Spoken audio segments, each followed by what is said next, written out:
बिस्मिल्लाहिर्रहमानिर्रहीम। अस्सलाम वालेकुम। उम्मीद है आप सब खैरियत से होंगे। आज हम आपके साथ डिस्कस करेंगे क्लास 9 के इंग्लिश पेपर की पेपर स्कीम, पेपर पैटर्न है कि पेपर किस तरह आता है और कहाँ कहाँ से आता है। इसके दो पार्ट्स होते हैं, objective type and subjective type. Objective type जो होता है उसके लिए उन्होंने हमें 20 मिनट दिए होते हैं और 19 मार्क्स का होता है और इसके 4 क्वेश्चन होते हैं, ABCD। फर्स्ट ऑफ इसका क्वेश्चन होता है वो ए होता है, choose the correct form of the verb and fill up the respective bubble. यहाँ इन्होंने हमें 5 इसके लाइनें दी होती हैं और इसमें से हमने इसके जो करेक्ट फॉर्म होती है, वर्ब ऑफ फॉर्म होती है, उसको हमने सेलेक्ट करके उसका बबल फिल करना होता है।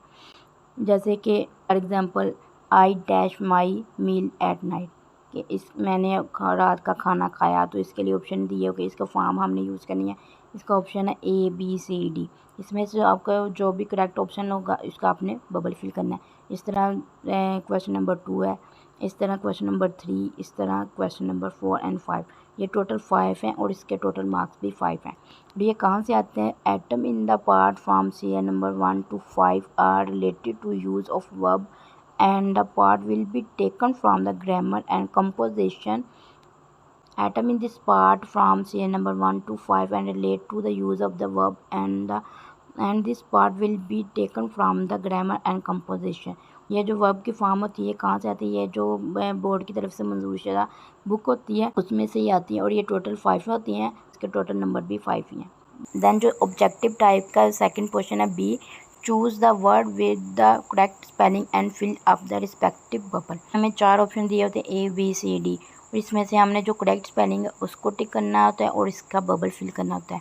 और ये उन्होंने हमें दिए थे 6, 7, 8, 9 यानी 4 दिए होते हैं और इसके टोटल नंबर भी 4 ही होते हैं। कहाँ से आते हैं? Atom this part serial number 6 to 9 will be taken from the text of the unit glossary and part of the exercise mentioned in the PCTB। Board की तरफ से हमें जो टेक्स्ट बुक में इसके जो एक्सरसाइज और इसके ग्लोसरी के पार्ट से ही करेक्ट स्पेलिंग वाला क्वेश्चन आता है। टोटल 4 होते हैं और इसके नंबर भी 4 है। एंड जो क्वेश्चन नंबर सी है, choose the correct meaning of the underline word and fill up the respective bubble.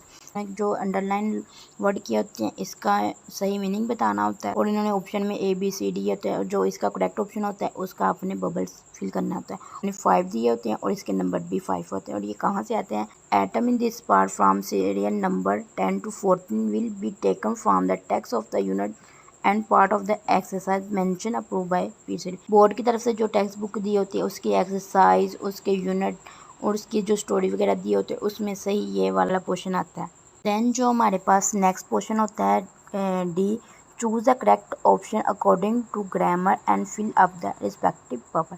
Grammar की मदद से हमने इसका करेक्ट ऑप्शन को टिक करना होता है और इसके मुताबिक इसका बबल फिल करना होता है। और ये इन्होंने 10 to 19 यानी 15, 16, 17, 18, 19 ग्रामर के रूल से आपने इसका करेक्ट ऑप्शन देखना है और इसके मुताबिक इसका बबल फिल कर देना है। इसके इन्होंने 4 ऑप्शन दिए होते हैं ABCD और इसमें से इसका करेक्ट ऑप्शन को टिक करना होता है और इसके मुताबिक इसका बबल फिल करना होता है। और ये कहाँ से आते हैं? Item in this part from serial number 15 to 19 will be taken from the part of the exercise of unit mention. और की तरफ से जो हमें टेक्स्ट बुक दी होती है इसके एक्सरसाइज, इसके यूनिट, इसकी स्टोरीज वगैरह से ये क्वेश्चन आता है। टोटल 5 और इसके नंबर भी 5 है। और इस तरह ये 19 मार्क्स की ऑब्जेक्टिव टाइप आता है जिसके लिए हमें इन्होंने 20 मिनट दिए होते हैं। इंग्लिश के पेपर का जो सेकंड पार्ट होता है वो सब्जेक्टिव टाइप होता है। इसके लिए टोटल 56 मार्क्स होते हैं और इन्होंने टाइम दिया होता है 2 घंटे 10 मिनट का टाइम दिया होता है, जो कि क्वेश्चन नंबर 2 के नाम से होता है, right short answer by any 5 of the following question. इन्होंने हमें 8 क्वेश्चन दिए होते हैं जिसमें से हमने 5 करने होते हैं। और ये क्वेश्चन आते कहाँ से? Question for this part will be selected either from exercise of the unit mention in और from the text of this unit. उन्होंने कहा जो इन्होंने बोर्ड की तरफ से हमें टेक्स्ट बुक दी गई है इसमें से जो शॉर्ट क्वेश्चन आते हैं, बोर्ड की तरफ से जो हमें बुक दी होती है इसमें जो क्वेश्चन आंसर होते हैं उसमें से आते हैं 8 क्वेश्चन आते हैं और इसमें से हमने 5 करने होते हैं। और ये टोटल 10 नंबर का होता है क्योंकि हर क्वेश्चन 2 नंबर का होता है और 5 करने होते हैं, इसलिए इसके टोटल मार्क्स हैं 10। उसके बाद जो क्वेश्चन नंबर 3 है, translate the following paragraph into Urdu.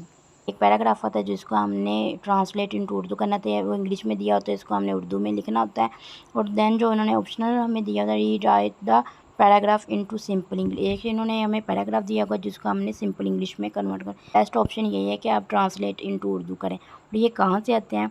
The complex text for all the unit mention in the approved by the PCTB is valid for this portion and the selection will be made from it। और ये कहाँ से आता है? ये portion कहाँ से आता है? ये आता है जो कि हमें बोर्ड की तरफ से मंजूर शुदा बुक मिली होती है, उसमें से आता है ये पैराग्राफ। उसमें से उन्होंने जो हमें स्टोरीज दी होती है उसमें से ये ट्रांसलेट इनटू उर्दू आती है। ये टोटल 8 नंबर का होता है। इसके बाद जो क्वेश्चन नंबर 4 है, write down the summary of the poem, कि आप एक पोइम की समरी लिखें। और इसके अलावा इन्होंने हमें जो ऑप्शनल चीज़ें होती है, paragraph the following line into simple English with reference to the content. एक पैराग्राफ दिया होगा इंग्लिश का, उसको हमने उसके रेफरेंस के लिहाज से उसको सिंपल इंग्लिश में कन्वर्ट करना होगा। The selection of the summary paragraph will be select from the poem mention in the approve by PCD. इन्होंने क्या बोर्ड की तरफ से मंजूर शुदा जो कंपोजिशन दी होती है उसमें से हमें जो पोइम की समरी आती है और ये टोटल 5 नंबर की होती है। दैन जो क्वेश्चन नंबर 5 है, use any 5 of the following word phrase idiom in your own sentence. इन्होंने कुछ हमें वर्ड दिए होते हैं जिसको हमने अपने सेंटेंसेस में इस्तेमाल करना होता है। ये इन्होंने हमें टोटल 8 दिए होते हैं जिसमें से हमने 5 करने होते हैं, 5 अटैम्प्ट करने होते हैं, इसलिए इसके भी टोटल 5 नंबर है। ये कहाँ से आते हैं? This selection of the idiom for this question will be made from the text and part of the exercise in mention. तो टेक्स्ट बुक की एक्सरसाइज से आता है। ये टोटल 5 नंबर का होता है। देन जो क्वेश्चन नंबर 6 है, write a letter, write a story, write a dialogue. 3 option है कि आप लेटर लिख सकते हैं, आप स्टोरी लिख सकते हैं या आप डायलॉग लिख सकते हैं। बेहतर तो ये है कि आप लेटर या स्टोरी ही लिखें। और ये कहाँ से आते हैं? The atom of this question will be taken for this material. Board की तरफ से जो कंपोजिशन आई होती है इसमें से इन्होंने सारा मटेरियल दिया होता है, स्टोरी होती है, लेटर वगैरह सारा उसमें। तो ये टोटल कितने नंबर का होता है? 8 नंबर का होता है। क्वेश्चन नंबर 7 होता है, read the following passage carefully and answer the question given at the end.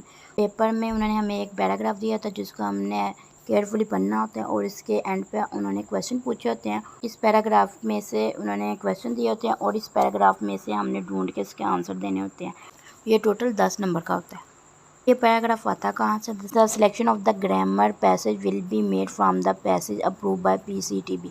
और जो कि बोर्ड की तरफ से मंजूर शुदा ग्रामर वगैरह होती है उसमें से ये पैराग्राफ आते हैं। तो टोटल 10 नंबर का होता है। और क्वेश्चन नंबर 8 होता है जिसमें translate any 5 of the following sentence into English. इन्होंने हमें उर्दू में जुमले दिए होते हैं जिसको हमने ट्रांसलेट करना होता है इंग्लिश में। और ये कहाँ से आते हैं? The translation of the Urdu sentence into English for the question will be select from the exercise of grammar and composition approve by PCTB book, जो कि बोर्ड की तरफ से मंजूर शुदा होती है। इसमें जो सेंटेंसेस होते हैं यही आते हैं।